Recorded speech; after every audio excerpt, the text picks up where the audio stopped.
사람은 나이가 들면 들수록 외로운 감정을 더 많이 느끼게 됩니다. 인간관계에서 오는 공허함과 허무함은 남녀노소 구분이 없는 것 같습니다. 팍팍한 세상에 찌든 내 마음 때문일까요? 혼자 있는 시간이 많아져서 그런 걸까요?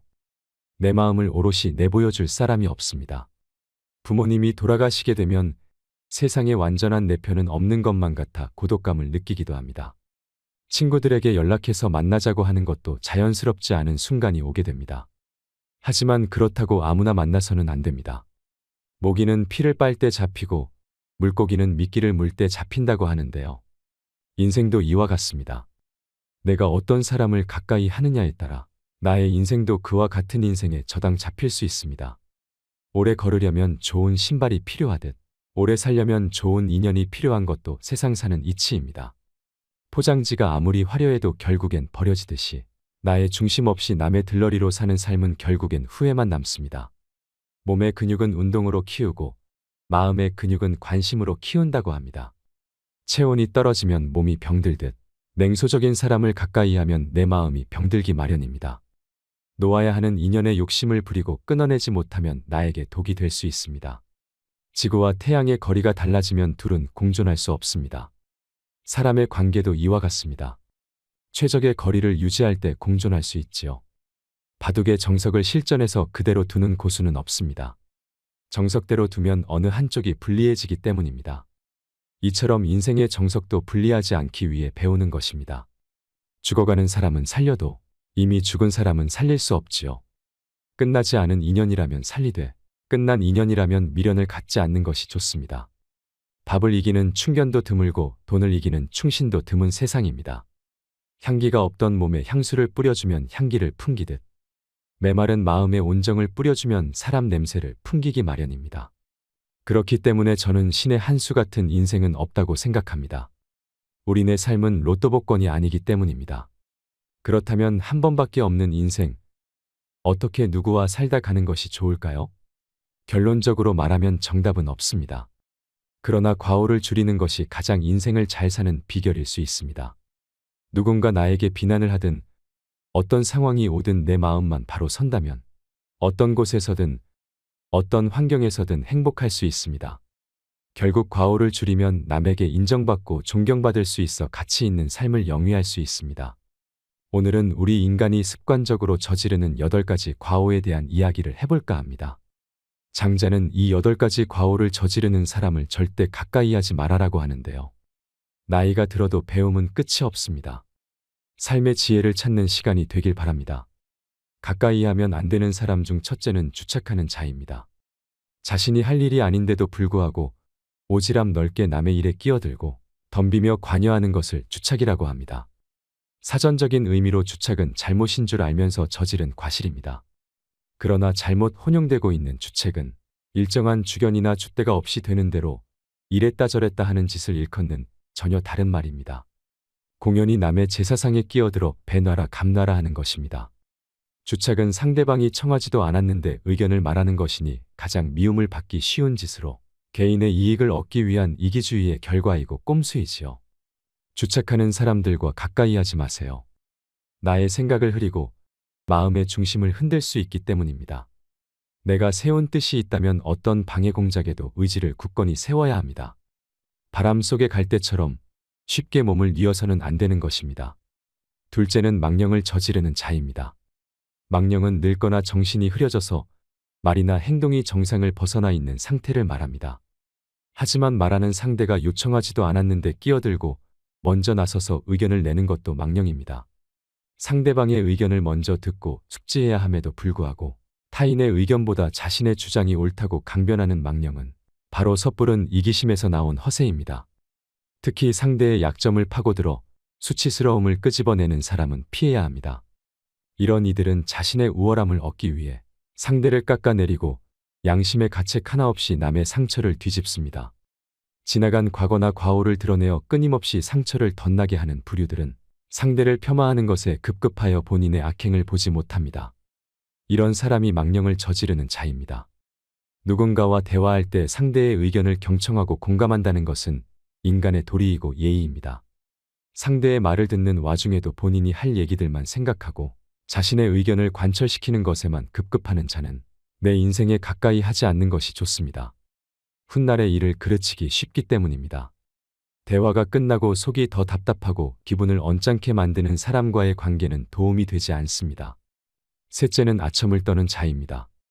상대방의 비위를 무조건 맞추려고 알랑거리며 억지로 말하는 건 간사한 아첨입니다. 스스로 능력을 학습하고 정진하여 실력을 쌓고 더불어 격에 맞게 상대방을 향한 예의와 처신을 해야 함에도 불구하고 자신의 능력과 기량이 부족하여 다른 손쉬운 방법으로 이득을 얻고자 함에서 나오는 편법과 이기심입니다.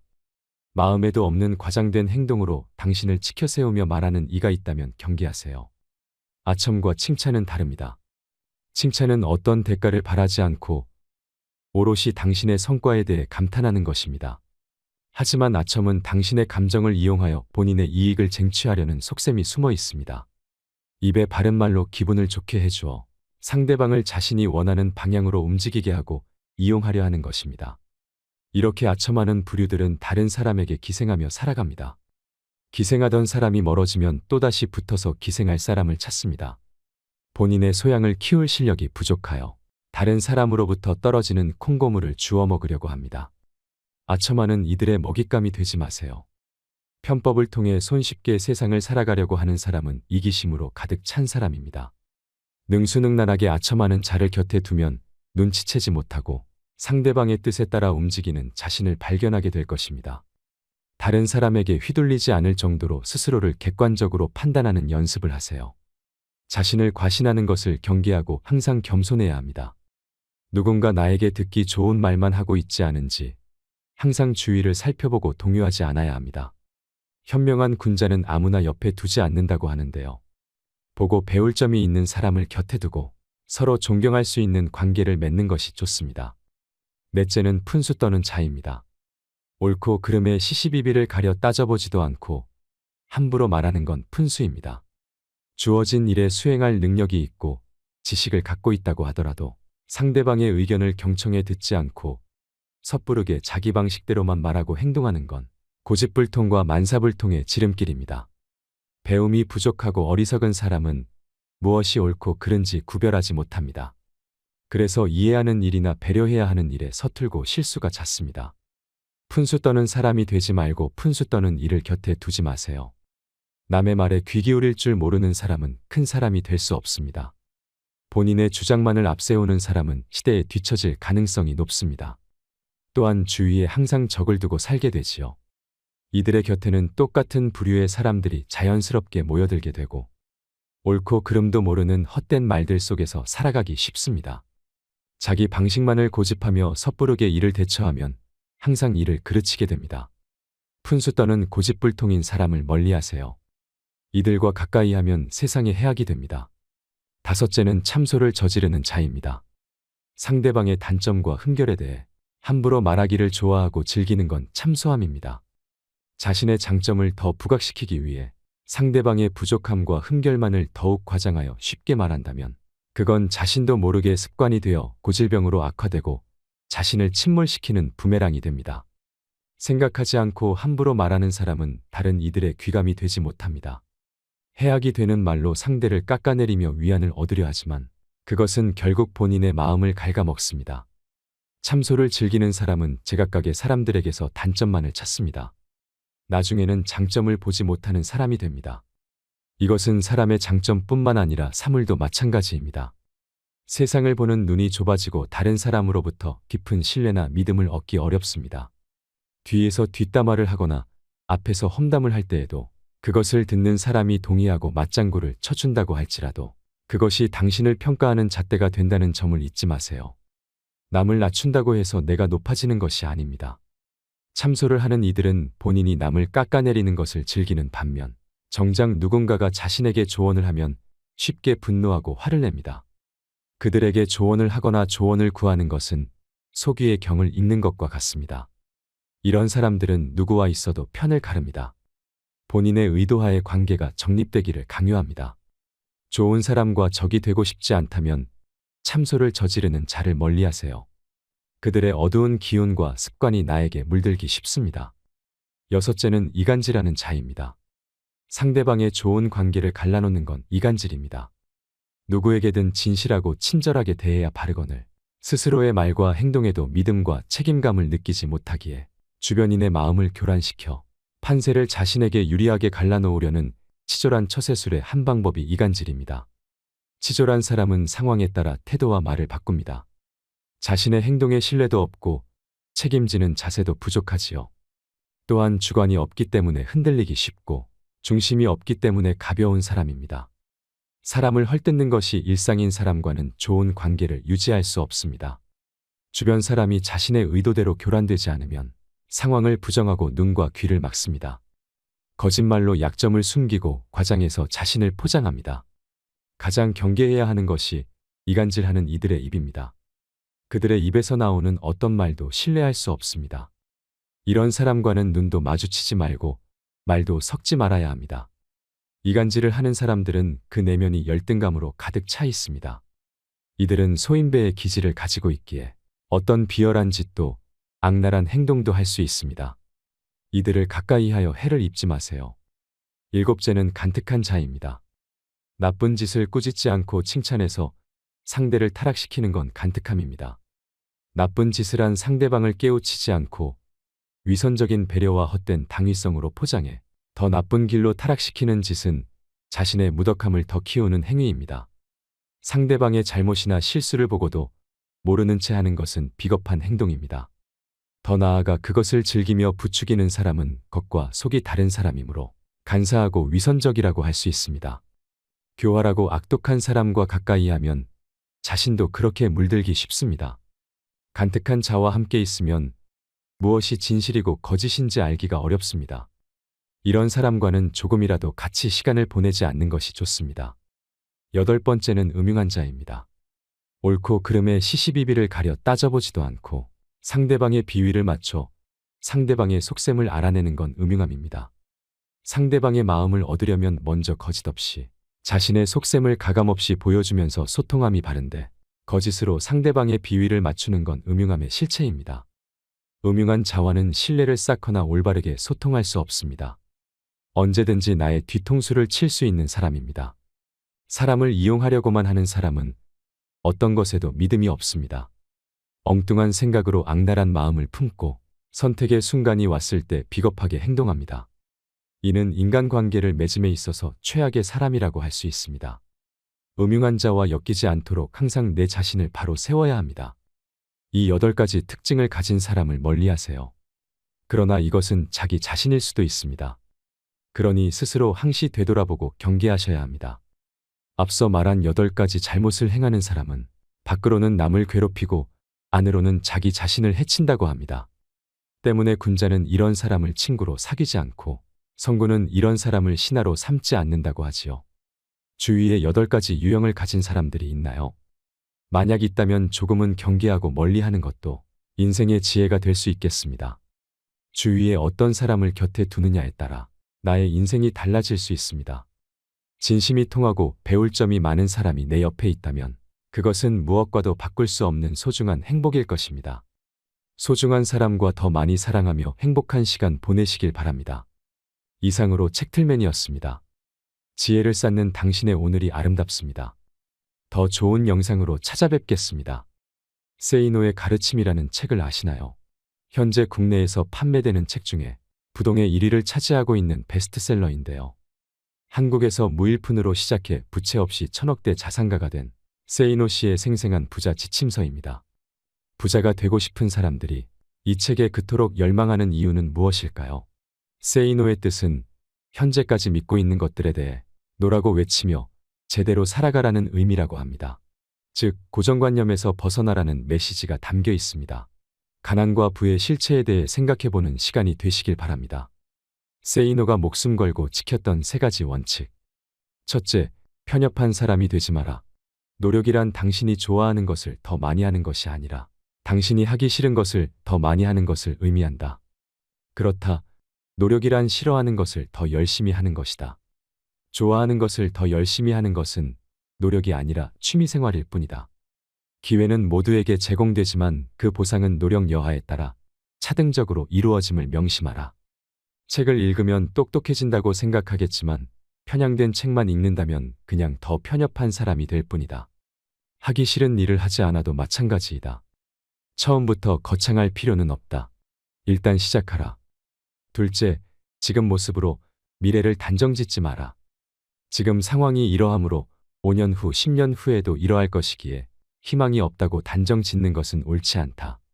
점쟁이도 자신의 미래를 모르는데 어떻게 감히 신의 영역의 미래를 스스로 투시하고 미리 계산할 수 있단 말인가.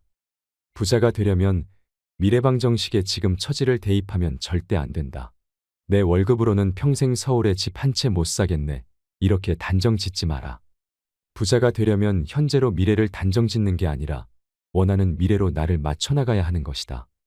그리고 진짜 부자들의 생각과 마음을 배워라. 부자는 돈독이 올라서 부자가 된 사람들이 아니다. 어떤 일을 하든 간에 시간과 노력을 아낌없이 투자하여 다른 사람들보다 경쟁력을 가질 때 부자가 태어나는 것이다. 그들은 그 과정에서 환희를 느끼며 살아온 사람들이며 당신의 생각과는 달리 전혀 불행하지도 않고 도둑놈도 아니다. 노력한 만큼 보상받는 게 세상의 이치이다. 부자가 되려면 돈을 쉽게 얻길 바라는 도둑놈 심보부터 버려야 한다. 셋째, 원인은 자신에게서 찾아라. 실패한 자들의 핑계는 길고 긴 레퍼토리를 이룬다. 명심하라. 성공한 자들은 어떤 일이 잘못되면 그 책임과 원인을 자신에게서 찾는다. 절대 세상 속에서 핑계를 찾지 않는다는 말이다. 지금의 실패를 남 탓으로 돌리는 사람은 다음에도 남에 의해서 똑같은 실패를 겪게 될 것이다. 남 탓을 한다는 건 다른 사람이 나의 인생을 결정한다고 인정한 것이다. 내 인생을 남에게 휘둘리지 마라. 일어난 문제가 나의 책임일 때 그 문제를 해결할 수 있는 것이다. 천재들의 이야기에 주눅들 필요는 없다. 돈을 번다는 것은 다른 보통 사람들과의 게임이지 당신보다 크게 잘난 사람과의 게임이 아니다. 그저 우리는 우리가 속한 분야에서 다른 보통 사람들과 경쟁하여 이기면 되는 것일 뿐이다. 그들이 놀 때 놀지 말고, 그들이 잠잘 때 덜 자고, 그들이 쓸 때 덜 쓰며 경쟁력을 기르고 목돈을 준비하라. 그 후에 기회를 찾아라. 다들 부자가 되면 좋겠다고 말은 하지만 정말 부자가 되려고 노력하는 사람들은 없다. 부티보다 귀티나게 외모에도 신경 쓰라. 외모도 중요하고 실력도 중요하다. 나는 도덕적 문제와 관련해서는 사람들의 말을 크게 믿지 않는다. 교통 신호를 지켜야 한다고 말은 하지만 실제 생활에서는 그렇게 하지 않는 사람들이 많기 때문이다. 말과 행동의 이중성이다. 이러한 이중성이 나타나는 것 중에 하나가 외모는 중요하지 않으며 마음이 중요하다는 말이다. 말은 그렇게 하면서도 외모를 본다. 중국 당나라의 관리 선발 기준이었고 조선시대의 인재 판별 기준이라는 신원서판에서도 외모가 첫째 조건이었다. 정신의학에서는 사람을 한 가지 면으로 판단하면 미숙하다고 본다. 그러나 이 세상은 사람을 외모로 판단하는 미숙한 환자들로 가득함을 명심하라. 바비 인형처럼 속이 텅 비어 있어도 예쁘면 뜨게 되고 가상의 인터넷 캐릭터 아바타를 치장하느라 정신없는 것이 이 세상이다. 나처럼 내 멋대로 하고 다녀도 아쉬울 것 없는 사람이 아니라면 외모에도 신경을 써라. 일본의 야마다 오사무 역시 사람을 간파하는 기술에서 사람은 외관이 중요하다고 외친다. 외모 콤플렉스가 심하면 성형수술이라도 하라. 올 2월 21일자 월스트리트 저널에서 한국 여성들의 성형수술 풍조를 조롱하였다고 분개하는가. 웃긴 기사이다. 미국은 훨씬 더하다. 1996년 미국 격주간지 포춘은 미국 남성들이 외모에 쓰는 비용만 연 12조 원이라고 했다.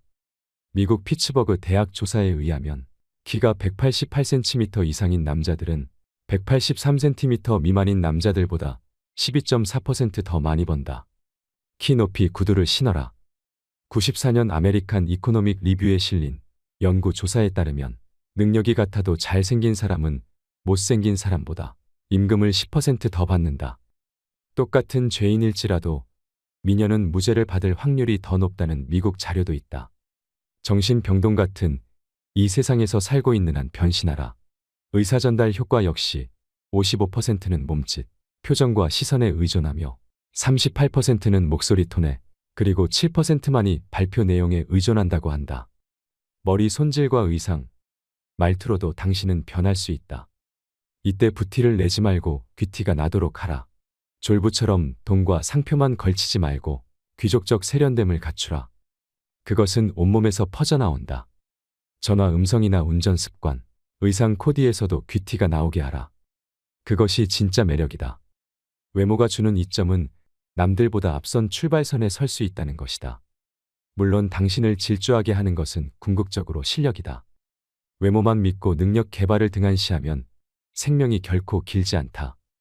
외모에 자신이 전혀 없다고? 그렇다고 좌절하지 말고 실력을 2배로 길러라. 이 세상은 당신이 넘어지면 잔인하게 짓밟고 지나가지만 당신의 일어서면 우러러 본다는 사실을 명심하라. 찰스 왕세자가 왜 젊고 아름다운 다이애나를 좋아했다가 턱주름 가득한 파커볼스를 사랑하는지도 한 번쯤 생각해보라. 빨리 부자가 되려면 부자들 마음을 읽어라. 부자가 원하는 것을 알아라. 부자가 된다는 것은 다른 사람들의 주머니에 있는 돈이 그들의 자발적 의사로 당신 주머니 속으로 들어와 쌓인다는 뜻이다. 만약 흉기를 들면 강도가 되는 것이고 속임수를 쓰면 사기꾼이 되며 연고에 호소하면 상대와의 친분을 이용하는 것이 된다. 시인 김용택은 세상의 길가에서 내 가난함으로 세상의 어딘가에서 누군가가 배부릅니다고 노래했지만 내 생각은 다르다.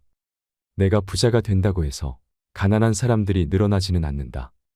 강도, 사기, 연고 판매처럼 다른 사람에게 손해를 끼치면서 돈을 모으는 방식으로는 결코 큰 돈을 모을 수 없기 때문이다.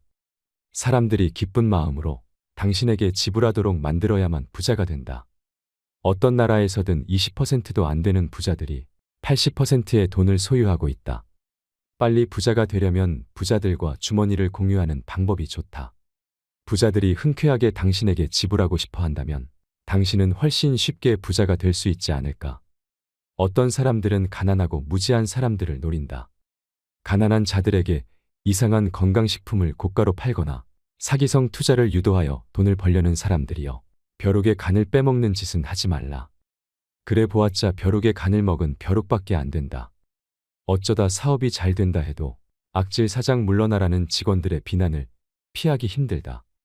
부자들과 주머니를 공유하고 싶다면 그들의 마음을 알아야 한다. 부자들이 원하는 것은 무엇일까?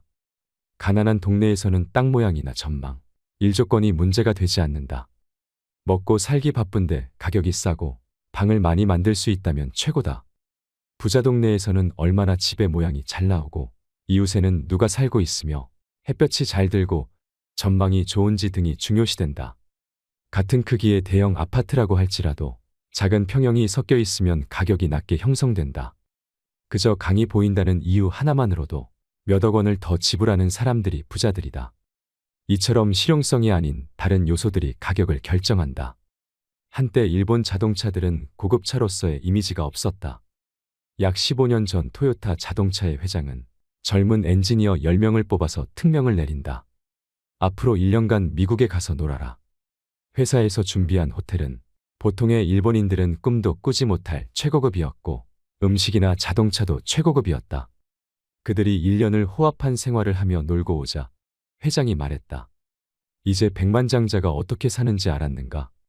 그 백만장자들이 타고 싶어할 차를 만들어라.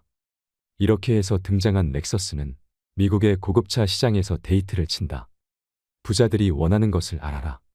당신이 부자가 아니라면 부자들은 당신이 먹어본 음식, 당신이 받아온 서비스와 당신이 느끼는 기분, 그 이상을 이미 경험한 사람들이다. 당신에게 괜찮아 보이는 수준 정도라면 그들이 지갑을 열 까닭이 없다. 목돈 빌려줄 땐 친구라도 냉철하게. 나는 내게 무엇인가 팔러 오는 친구들에게 물건을 산 적이 거의 없다. 친구를 돕는다고 내게 필요 없는 물건을 사게 되면 그 물건을 볼 때마다 속상해진다. 내게 필요한 물건일지라도 다른 곳에서 더 싸게 살 수 있는 물건을 친구를 돕는다는 미명하에 구입하게 되면 그 친구는 자신이 경쟁력이 없음을 계속 인식하지 못할 것이고 나는 현명하지 못한 구매를 한 것이 되고 만다. 내가 택한 대안은 형편이 어려운 친구에게 물건 판매 수당 이상의 현금을 주는 것이었는데 보통 100만 원이었다. 조건은 나중에 돈을 벌면 다른 어려운 친구를 도우라는 것이다. 대신 나는 밥 한 끼도 사주지 않는다. 문제는 목돈을 빌려달라는 경우다. 친구와는 돈거래를 하지 말라고 하지만 살다 보면 돈거래가 없을 수 없다. 20대의 동거래는 액수는 작으나 친구를 가려내는 시금석이 되기에 나는 권장한다. 20대의 친구에게 몇십만 원을 잃었다면 40대에 몇천만 원을 잃을 뻔한 것을 액땜한 것이다. 나는 처음에 동창들에게 그냥 빌려주었으나 도망가는 친구가 생기면서 생각이 바뀌었다. 우선은 재산 상태와 수입 및 부채 현황, 상환 계획을 상세히 적으라고 한다. 지갑 속에 신용카드가 많거나 카드 사용 내역에서 소비성 지출이 많으면 반드시 담보를 요구한다. 사업가 친구인 경우에는 회사의 격리 자료들을 세무조사하듯이 본다. 경영에 약간의 문제라도 보이면 담보를 받는다. 새로 사업을 하는 친구인 경우에는 그의 성격을 생각한다.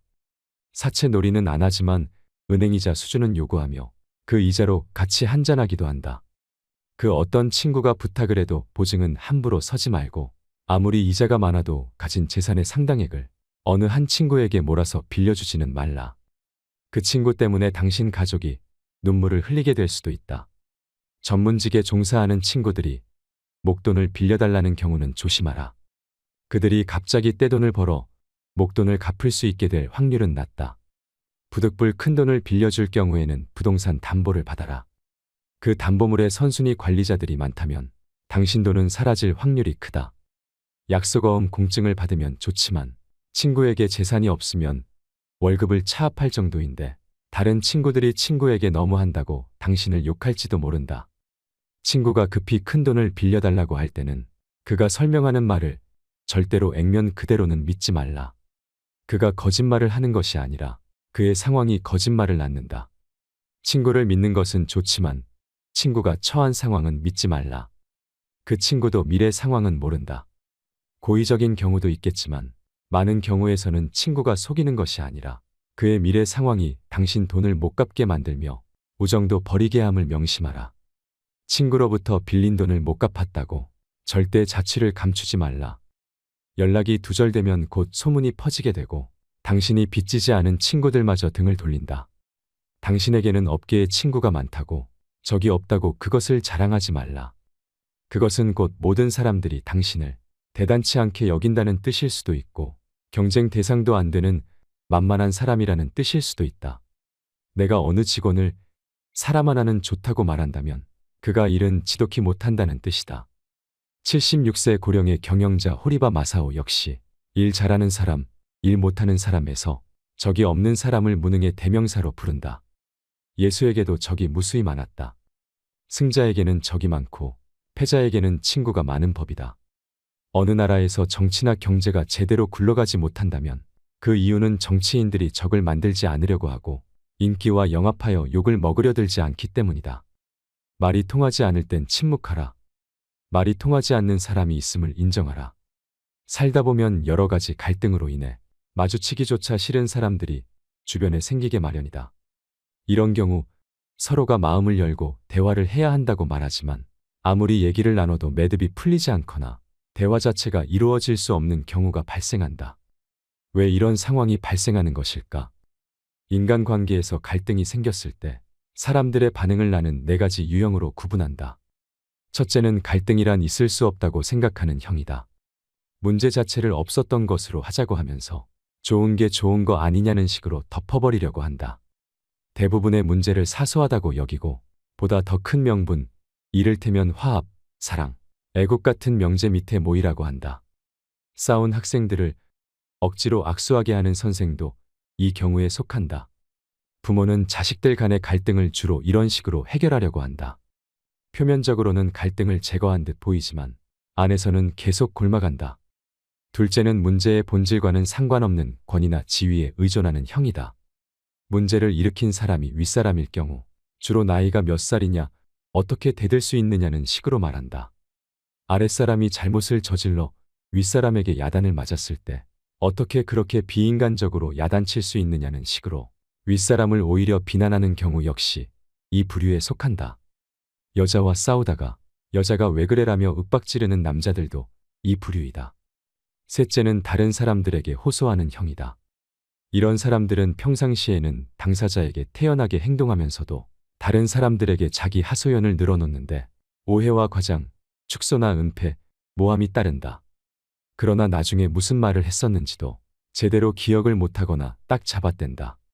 당사자와 직접 이야기하는 경우는 드물며 오해가 풀어져도 사과하거나 반성하지 않는다. 다중인격적인 면모를 갖고 있으며 가장 멀리해야 할 대상에 속한다. 넷째는 책임을 밝히려고 하는 형이다. 보통 사람들은 입으로 직접 거론하기 힘들어하는 것들도 거침없이 끄집어내어 밝히고자 한다. 연장자들을 당황하게 만들며 상대방에게 서운함 혹은 괘씸함을 안겨주기도 한다. 자기 주관에 따른 이분법적 사고가 강하다. 자식에게 우리 대화하자고 해놓고 자식이 무슨 말을 하면 오히려 야단을 치고, 그래서 자식이 침묵하면 이제는 말을 안 한다고 야단치는 부모도 이 유형에 속한다. 이러한 유형들은 누구에게나 조금씩 섞여 있으나 갈등이 발생하게 되면 어느 한 유형이 집중적으로 표출된다. 갈등에 대한 유형들이 서로 다를 경우에는 어느 한쪽이 백기를 들어야 화해가 이루어지지만 표면적인 것에 불과하다. 누군가와 갈등이 있다면 자신과 상대방의 논리 유형을 파악하라. 서로 다른 유형이라면 차라리 더 이상 만나지 말거나 그것이 어려우면 침묵하는 것이 서로를 위해 좋다. 당신에게는 당연한 말이 상대에게는 전혀 그렇지 않기 때문이다. 말이 통하지 않는 사람이 있음을 인정하며 살자는 말이다. 세이노의 성공담. 이생망이라는 단어가 있다. 이번 생은 망했다라는 뜻이다. 정말 그럴까? 노후력은 정말 개소리일까? 중산층 이하의 가정에서의 자녀들이 자신들의 처지를 부잣집 자녀들과 비교하면 그럴 수 있다. 가난한 집 자녀들의 경우에는 더더욱 그럴 수 있다. 그런데 잠깐만, 어느 시대이건 빈민층과 서민층, 부유층은 동시에 존재하여 왔다. 그리고 가난한 자도 부자도 계속 새로 생겨났다. 졸부 흉내 내지 말고 먼저 목돈부터 모아라. 그리고 지식을 배양하라. 동아일보 지면에 세이노의 부자 아빠 만들기 칼럼을 연재하고 있는 세이노 씨는 그 자신을 학력도 남다르지 않고 머리도 좋지 않은 아주 평범한 사람이라고 말한다. 그래도 엄청난 부자가 되었다. 그는 돈을 버는데 굳이 똑똑한 사람들과 경쟁할 필요가 없다며 아주 평범한 사람들보다 약간 생각만 달리하면 큰 부자가 될 수 있다고 말한다. 그가 굳이 필명을 고집하고 자신을 드러내지 않는 것은 IMF 사태 직후 모 언론에 당당하게 외제차를 몰고 다닌다고 말한 이후 온갖 협박 전화를 받고 아이들 학교에서도 문제가 됐기 때문이라며 사람들의 의식부터 바뀌어야 돈을 벌 수 있고 사회 풍토가 바뀌어야 부자 나라가 될 수 있다고 강조한다. 돈 버는 노하우가 언제 어떻게 해서 보이기 시작했는가? 처음에는 그저 돈만 쫓아다녔다. 사람들을 만나면 그저 내 호주머니를 불려줄 수단으로 생각했다. 그것이 잘못이었다. 나부터도 나를 어떤 수단으로만 보는 장사꾼에게 물건을 살 마음은 생기지 않으니까. 돈을 번다는 것은 다른 사람들의 호주머니 속에 있는 돈이 그 사람의 자발적인 의사로 내 호주머니로 옮겨지는 것이다. 그러기 위해서는 먼저 고객의 불편함을 파악하고 정말로 섬기는 자세가 필요하다. 양반정신을 버리고 머슴정신을 가지면 된다. 사람들이 돈을 벌지 못하는 이유는 머슴정신이 없기 때문이다. 아울러 철저한 신용을 다져나가고 약속을 이행했다. 약속을 지키느라 손해를 본 적이 한두 번이 아니다. 강의용 음향기기 설치 사업을 시작했을 때의 일이다. 사업 시작 첫 해에 수혜가 났다. 다른 사람들 같으면 천재지변이므로 책임이 면제된다고 주장하겠지만 나는 무료로 다 수리해 주거나 신품으로 바꾸어 주었다. 몇 천만 원의 손해가 났지만 바로 이 고객들이 모두 나의 영업사원처럼 선전을 해주는 바람에 1년 후에는 수억 원을 벌 수 있었다. 또 품질을 남들보다 10%만 더 좋게 하면 가격은 몇십 % 더 받을 수 있다. 국산 만년필과 몽블랑 만년필을 비교해보라. 품질이 100배 더 좋아서 가격이 100배 더 비싼 것은 아니다. 아울러 경쟁이 치열한 쪽에는 전혀 가지 않았다. 이른바 멋있고 폼나는 분야에는 똑똑한 사람들이 많이 들어와 같이 싸우기 때문에 보통 사람들은 언제나 패자가 되고 만다. 그러나 경쟁이 약한 분야에 가게 되면 그저 나 같은 보통 사람들이 들어오는 경우가 많으므로 그들보다 조금만 노력하면 이길 수 있었다. 여러 번 사업에 실패했다는데 어떻게 재기했는가? 나는 정말 빈손으로 시작했다. 처음에는 보따리 장사부터 시작했고 28세에 집도 샀지만 2년 후 몽땅 말아먹고 다시 빈털터리가 됐다. 하지만 원래부터 가진 것이 없었기 때문에 잃은 것도 없다고 생각하고 다시 시작했다. 영어를 조금 했기에 하루에 15시간씩 번역 일을 하면서 생활비를 모았고 그 이전에 닦아놓은 신용을 근거로 자금을 모았다. 내게 돈을 빌려준 사람은 친척이나 친구가 아니라 모두 사회에서 만난 사람이다. 담보 없이 돈을 빌릴 정도로 내 신용은 철저했다. 나는 남들이 잘 모르거나 불편해하는 것을 찾아다닌다. 그것들이 돈이 된다. 나는 남들이 모르거나 불편해하는 것을 해소해주고 대가를 받는 구조체를 만드는 데 열중했다. 내가 아는 영어 지식이 85년부터 나타난 16비트 컴퓨터와 연결되니까 그것이 무역으로 연계되고 나중에는 유통까지 연계됐다. 모든 사업은 3년이 고비라는 것을 그때 알았다. 3년만 몰두하면 내가 몰두하지 않아도 돈이 들어오는 구조체의 뼈대는 완성된다. 그러나 사람들은 보통 2년을 못 견디고 넘어지는데 배수의 진을 치지 않기 때문이다. 나는 어떤 일을 하든지 배수의 진을 치고 죽기 아니면 까무러치기로 덤벼든다. 재기 이후 큰돈은 어떻게 벌었으며 어떻게 유지하고 있나? 정보를 가공하는 일을 통해 큰돈을 만지기 시작했다. 컴퓨터 음향기기, 무역 유통을 통해서도 돈을 벌었고 그것을 다른 사람들처럼 재테크를 통해 불려왔다. 이때 나는 나보다 더 부자인 사람들의 말만 믿었다. 재테크 전문가라고 해도 나보다 부자가 아니면 반신반의했다. 부동산 경매도 내가 직접 공부하고 직접 결정했다. 증권도 마찬가지다. 전문가들 의견은 그저 참고하는 정도다. 지금도 공부는 계속하지만 습관일 뿐이고 더 부자가 되고 싶은 마음은 없다. 그런데도 자꾸 돈이 불어나는 것은 다른 사람들이 몰리는 길에는 잘 가지 않기 때문인 듯하다. 사람들이 코스닥에 몰릴 때 나는 얼씬도 하지 않았다. 평범한 사람들이 부자가 될 수 있는 가장 중요한 방법과 마인드는 무엇인가? 졸부 흉내를 내지 마라. 기름값이 조금만 올라도 허리띠를 졸라매야 하는 상황이라면 기름값이 쌀 때 미리 졸라매며 살아야 한다. 그렇게 목돈을 만들어 놓아야 한다. 전쟁이 났다고 생각하고 철저하게 생존 능력을 배양해라. 결국은 지식을 배양해야 한다. 고민이 있다면 10분 이상 하지 마라. 어떤 고민도 사실상 10분 이상 하지 못한다. 그런데도 많은 사람들이 걱정에 빠져 산다. 오로지 문제 해결 방안만 찾아라. 부자가 되는 것은 천재들이 아니라 바로 다른 보통 사람들과 경쟁하는 것임을 잊지 마라. 미리 겁먹을 필요가 없다. SBS 그것이 알고 싶다 311회 인터뷰. 어떤 사람은 돈을 벌고 어떤 사람은 돈을 못 버느냐는 거예요. 그러면 그 차이가 어디 있냐는 거예요. 재테크를 잘해서요? 천만의 말씀입니다. 일단은 종잣돈이 있어야 되고 여유 자금으로 할 수 있는 자금이 있어야 됩니다. 여유 자금이 없게 되면 투자를 하더라도 시간에 쫓기게 됩니다. 모든 투자에서 시간에 쫓기지 않습니까? 그러면 그 투자는 망하고 맙니다. 누구한테 돈을 기증하는 셈이 되느냐? 저같이 여유 자금으로 투자하는 이른바 큰손들이 전부 그 돈을 노립니다. 빚을 내서 한 것은 이것은 재산이 아니에요. 이건 빚입니다.